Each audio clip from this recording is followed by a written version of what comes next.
This Dremel is one of my favorite tools, and you can get a lot of accessories for it. And they're not cheap. This particular one, I think, was somewhere in the range of about $40. It was my dad's.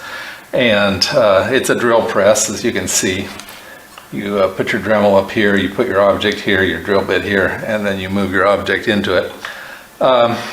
Yeah, this one is really terrible. If it didn't have sentimental value, I would throw it away.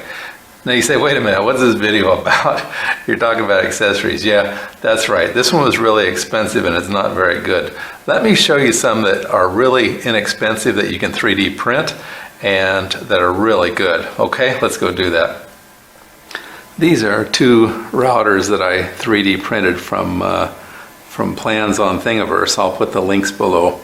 As you can see, it has threads in here, and what you do is you unscrew the end cap on your Dremel and you screw it in here.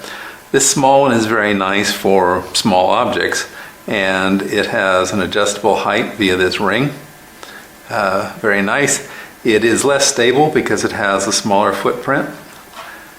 That leads us to this one, which has a very large footprint. It's very nice. This is just like a miniature version of my Sears Craftsman router.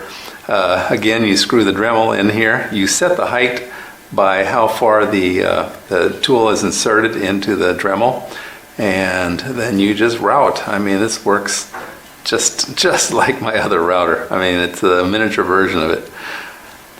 Okay, I've got another tool to show you, which I also really like. Let's go look at that one.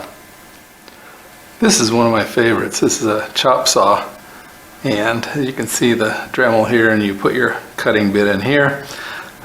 You put your stock in here. This also has different inserts right here where you can use different size stock and so forth. And you put it in there and you bring it down and it makes a nice square cut, which I have a real problem trying to do by, just using my eye and doing it by hand. I always get the end of the tube or whatever cut cockeyed or just make a real mess out of it. So this works wonders. The only disadvantage is you have to have a pretty fresh blade. You can't use them when they're starting to get really thin, like this is starting to wear down. But other than that, it's very nice, guides the hand very well. Okay, well that was it for these accessories that you can 3D print yourself for your Dremel. Hope you found it useful and interesting in your home hobby work.